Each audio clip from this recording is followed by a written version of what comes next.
मुझको बहुत आस लगाकर आज भी।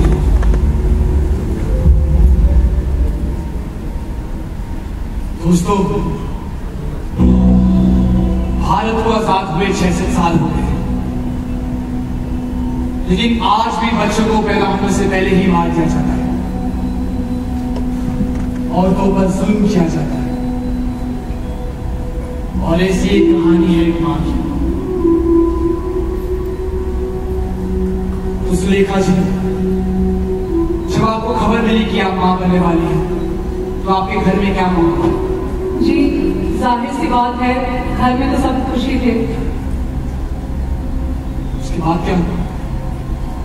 फिर 3 महीने बाद मेरे पति ने मुझसे कहा कि चलो चेकअप करवाने चलते हैं।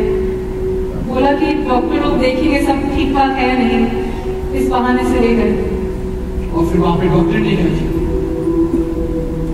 वहां पहुंचकर चेकअप के बहाने उन्होंने मुझे इंजेक्शन दे दिया, जिससे मैं बेहोश हो गई। और जब मुझे होश आया तो मेरी बेटी नहीं थी। मतलब आपकी बच्ची को मार दिया और आपसे पूछा भी नहीं? आप मां हैं, डॉक्टर को आपसे बात करनी चाहिए थी। मुझसे किसी ने कुछ नहीं पूछा। पर उन्होंने ऐसा क्यों किया? आपके पति ने, आपके घर वालों ने ऐसा किया, राइट? क्यों किया? उन्हें बेटा चाहिए था। बेटा चाहिए। सुलेखा जी, दूसरी बार जब आप मां बनने वाली थी, तब क्या? किस तरह की चीज?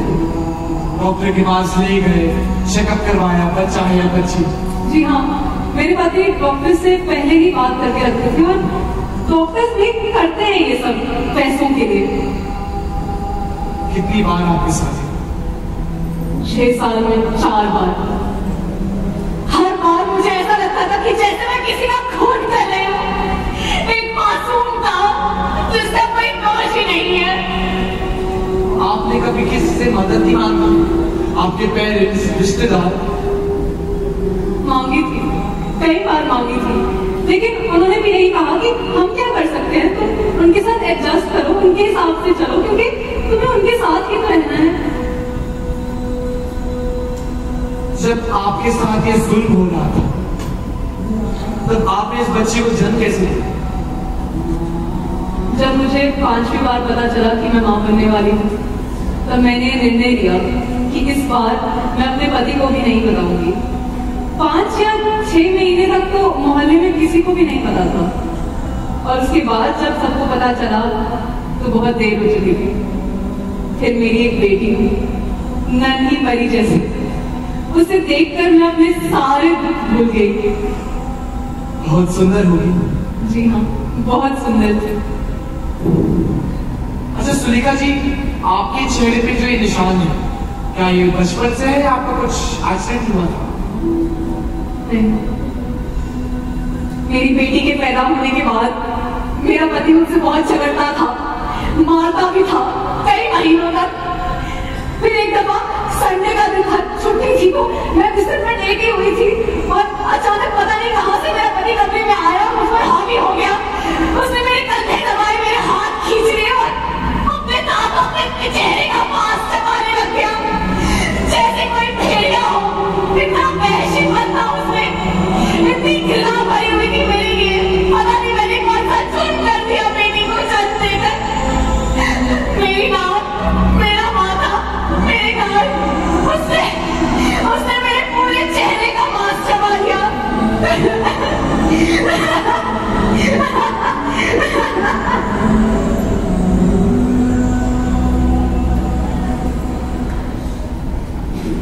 अब जो किए हो दाता, ऐसा ना कीजो।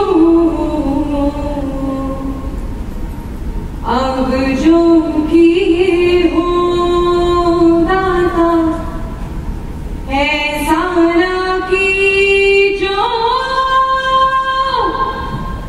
अगले जन्म है बिटिया ना दी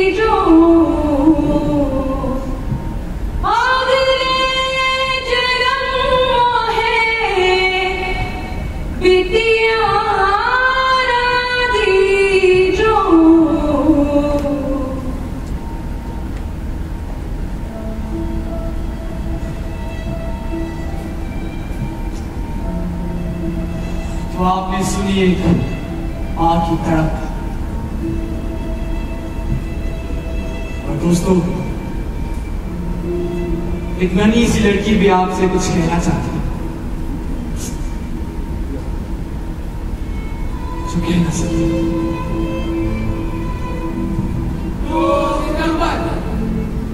आज मेरी जिंदगी की शुरुआत हुई। मम्मी पापा, आपको पता नहीं है, मैं एक लड़की हूँ और मैंने सब सोच रखा है।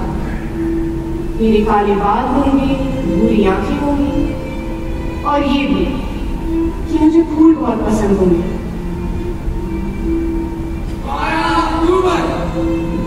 आज मेरे दिल ने धड़कना शुरू किया। मैं थोड़ा थोड़ा करके रोज बढ़ रही हूँ। मेरे हाथ में भी आप पढ़ ले रहे हैं। पापा, अब मैं इंतजार में हूँ कि कब मैं इन्हीं हाथों से आपकी गोद में खेलूंगी और माँ बिल्कुल आपकी तरह दिखूंगी।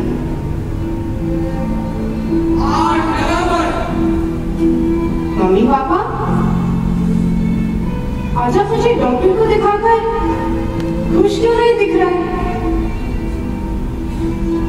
मैं आपका प्यार महसूस क्यों नहीं कर पा रही? हाँ, सब ठीक तो है ना?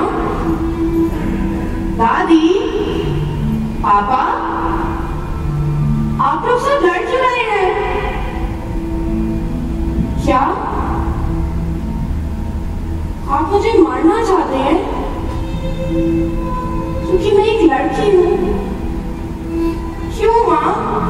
मेरी कसम, मैं आपको कभी तंग नहीं करूंगी। आप मेरी स्कूल फीस की भी चिंता मत करना। मैं भैया की पुरानी किताबों से पढ़ लिख लूंगी। और दादी, मैं तो आपकी अच्छी बेटी बन के रहूंगी। आप जो बोलोगे, जैसा बोलोगे, मैं हमेशा वैसा ही करूंगी। माँ, पापा,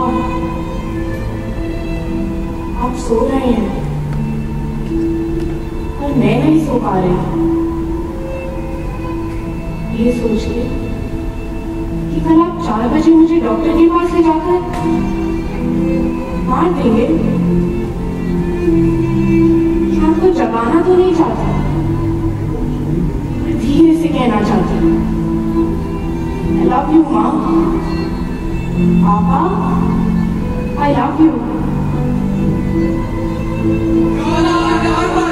मम्मी, पापा, ये कहाँ ले जा रहे हैं आप लोग मुझे? आप लोग रुकते क्यों नहीं? दादी, आप तो रुको नहीं। पापा, ये कहाँ गई बात? मेरी बात तो सुनो। माँ, मेरी बात सुनो, अभी भी घर में। पापा रुको ना, मुझे नहीं जाना। माँ रुको, पापा को अभी भी घर में।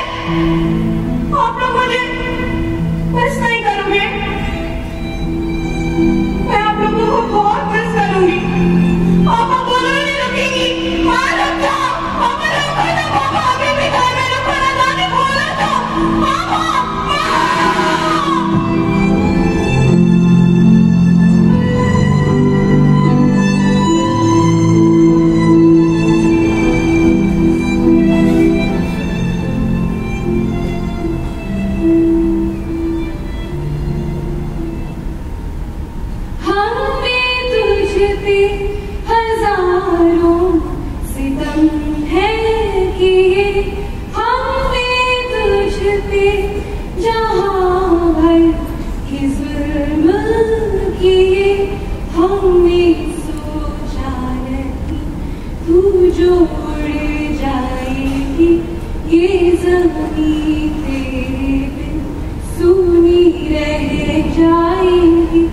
इसके